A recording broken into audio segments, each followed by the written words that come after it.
Hello everyone, I'm #1 Marmaduke fan. For years I have studied and loved the history of art, particularly from the late medieval age through the Renaissance, but also up to the present day. Deeply related to my love of art was my love of the American newspaper comic strip and superhero comic book, which introduced me to some of the first artists I would forever know by name. This love blossomed into a love of animation, painting, sculpture, printmaking. As I went, I discovered new loves for the art of other nations, Japan being a prime example, from their ancient painting and printmaking to popular media like manga and anime. My idea of a dream come true would be to create, appreciate, and discuss art every day of my life. Why waste time on crude politics? However, as I learned more about the history of art in school, I became more aware of the importance of topics like religion, politics, and philosophy when discussing the meaning of art. Take, for example, the political movement of feminism, which I think has had the greatest effect on how art is taught, understood, and created in American universities and the West in general.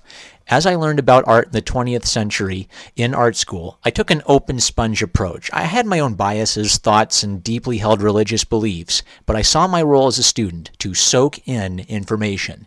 Yet in some ways, I came away from that experience with more confusion than clarity.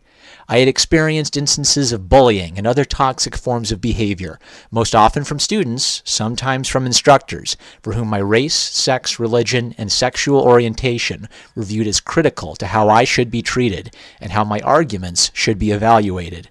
The name I learned to describe this group was social justice warriors, and I believe this term to be a thoroughly fair and apt description of the behavior and mindset I experienced in that environment. At that time, I made a clear distinction in my mind between the behaviors of individuals and the ideas they espoused. Certain people may have treated me in a bizarre or nasty manner, but I understood that they did not represent everyone who might agree with them on this or that political issue or belief. I did not want these negative experiences to cloud my ability to use reason and logic to appraise their arguments. During that season in my life, I believe I found many of the arguments and ideas from the American political left to be persuasive, challenging many of the assumptions and ideas I had from growing up in the deep red Midwest. But I would be lying if I pretended that these instances of cruel behavior I experienced did not color my view of the various movements and ideas we might call social justice warriorism. For years, these thoughts and emotions stewed within me. I had carefully read and written about scores of Marxist and feminist thinkers for my classes, and though I was happy with what I had learned about art, my emotions were always mixed about this aspect of my educational experience. In a deep red state, it was difficult to talk about these subjects in detail with my family. Yet in my educational environment, the challenge was different than having a polite discussion at the Thanksgiving table. I was constantly reminded that how I worded myself and what I revealed about what I sincerely believed to be true might land me in trouble. For example, if I heard a feminist argument which I found unconvincing or downright fallacious, I didn't feel safe expressing that in a straightforward way. I chose rather to try to couch my argument in vague language. Sometimes this keep your head down strategy worked, but other times it didn't. Every day, it seemed, came an experience which reminded me of the importance of keeping silent. Overheard conversations about how fun it would be to do violence to pro-life activists handing out leaflets near the school. Jokes about how disgusting and human both Republican politicians and their voters were. Derisive laughter about people who believed in the miracles of Jesus. A flash of anger and a blunt correction from a professor when I described someone I believed to be a girl as she instead of he or Z. Neutral conversations about the need to suppress students and opinions deemed problematic. I learned the unwritten rule, yet the more I followed it, the more conflicted I felt. During this time as a student, I essentially stopped playing games and reading comics to allow me more time to focus on my studies. So, the first time I heard of Gamergate came in the form of professors and teaching assistants leading classroom discussions on how sinister and misogynist this movement was supposed to be. Naturally, this piqued my curiosity as someone who had passionately enjoyed games in my youth, and still occasionally played them. To my surprise, I discovered a healthy debate about the role of feminism, politics, and the arts unfolding on YouTube, a platform I saw mostly as a place for funny videos. I will not say I was red-pilled, because I don't think I was ever a progressive or a true believer in social justice as an idea in my heart. Yet I was encouraged to find new perspectives on these topics. Ideas burned in my head about what I was reading and how valuable it would be to this ongoing discussion. But concern for my studies, and maybe a fear of discovery and reprisal, led me to keep my head low once again. I watched Gamergate happen from the sidelines, as I had become accustomed to watching political elections unfold from the sidelines, my thoughts burning in my head, but knowing to keep quiet. After graduating, I was happy. I made art. I loved my job. I read books for pleasure again. But I also began to dwell on my mortality. I wanted my life to mean something, and I wanted to leave something behind of value. Not just live for my own entertainment. I envisioned something vaguely about doing videos on educational topics, but what would I talk about? My art teachers had taught me skill, passion, focus. But what next for me? Then I discovered a YouTube channel called Diversity in Comics. Shakily recorded on a phone, he talked about comics and political movements and ideas which were intruding into the world of comics. After hearing his glowing review of Mr. Miracle #1, I had to read it. After failing to find it at multiple stores, I got the very last copy at the last comic book shop I checked. I had bought and read plenty of comics and graphic novels during my time in school, even writing a thesis on the history of comics, but I believe this was the first new floppy superhero comic I had bought as an adult. My 10-year hiatus from the world of superhero comics had ended. I was hooked. At some point, I created a Twitter account called #1 Marmaduke Fan. This was an in-joke. At some point, the Diversity in Comics channel had joked about needing to create a second Twitter as a way of keeping up with news on comics professionals who had blocked him, throwing out the name #1 Marmaduke Fan.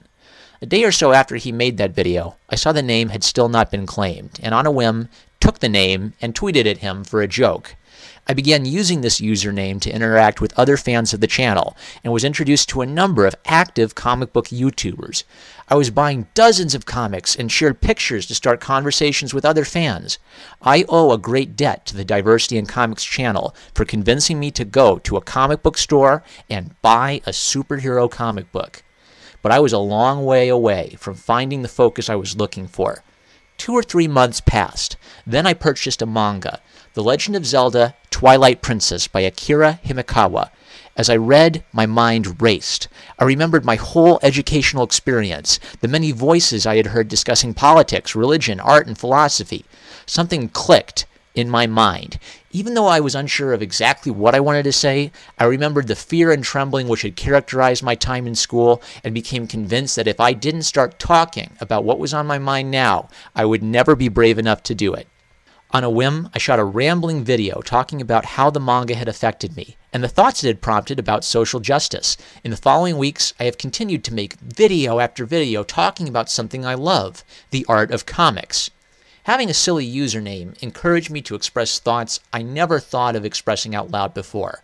But my desire has never been to just be nasty or offensive to people I disagree with politically. It's become a place where I can be myself, and what I want to do is encourage people to draw and make all kinds of art. Doing this has outed me. Once I dreamed of trying to talk about serious subjects behind anonymity, about being thorough and careful in my research to produce excellent discussions of the topics I was interested in. But the #1 Marmaduke Fan username became a place to experiment.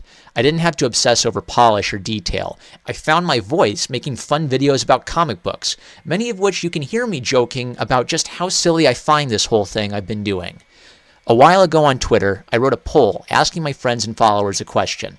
If I were to start doing videos on social justice and feminism, should I make a new channel or publish them on the same channel as my comic book reviews? As a joke, I threw in "shut up and get to work" as an option on the poll. A few people thought I should create a new channel, and more thought it was fine to share whatever I wanted on this channel, but the clear winner was "shut up and get to work." I took this to heart.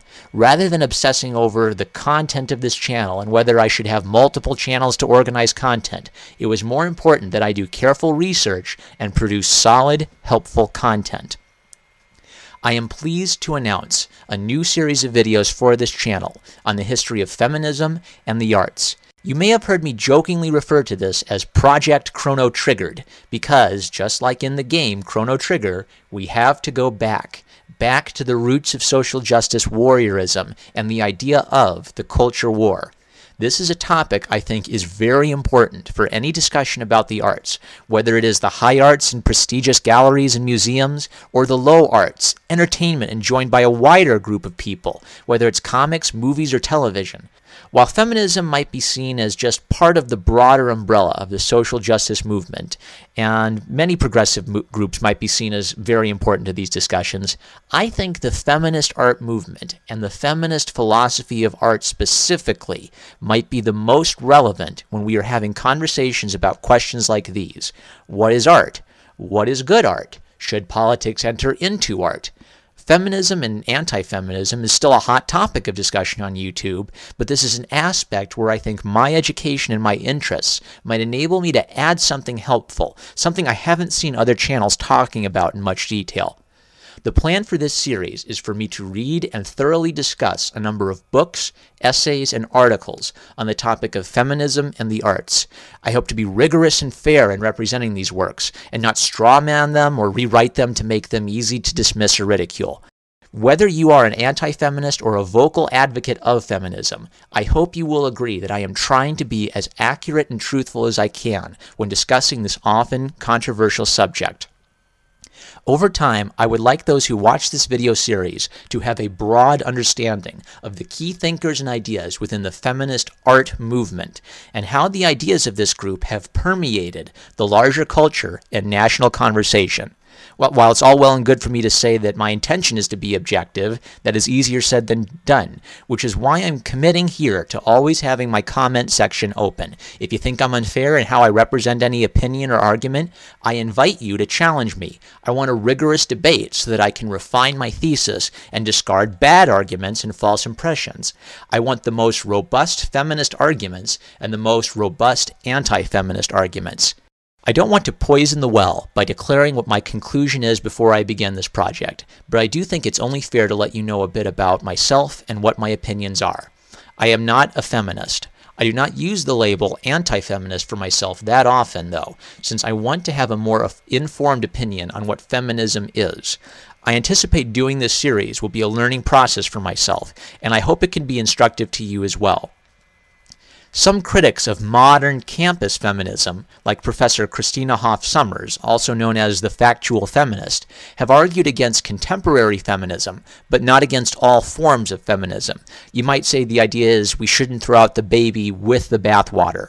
Others, like members of Honey Badger Radio, have argued that the problems with contemporary feminism are more firmly rooted in the history of the movement. I don't know enough to have a well-informed opinion on that disagreement. Given that feminism and social justice are such broad topics, it might be fun to occasionally talk about these more general ideas, but mostly I want to stay on target. I want to discuss the history of feminist art with you and why it has become important outside feminist circles. Whether you love video games, sports, anime, books, movies, or comics, you've likely encountered feminist ideas in discussions about the topics you love. I want those who share my love of comics and are involved in conversations about politics in comics to know where concepts like the male gaze came from, and the theories and ideas which have shaped the contemporary left's view of art. If you've been a fan of this channel, don't worry. I will continue to review comic books, tell jokes, and have fun on this channel, because that's what this channel has become for me, a place to talk about things I love with people who share my interests. Most of my videos will continue to be art critiques, jokes, reviews, casual thoughts on comics and why I love them. This series, investigating feminist art, will be just one part of this channel. If you are a follower of mine and think that another channel might be a better place for a series like this, I'm open to suggestions and comments because I want you to enjoy this channel, but I do plan to demonstrate why I think it's relevant to comics discussions. Expect videos in this series about once a week. I hope that the work for this series will speak for itself. This is an important topic and I take this project seriously. Of course, that doesn't mean we can't have a little fun along the way. After all, what else would you expect from a channel called #1 Marmaduke Fan?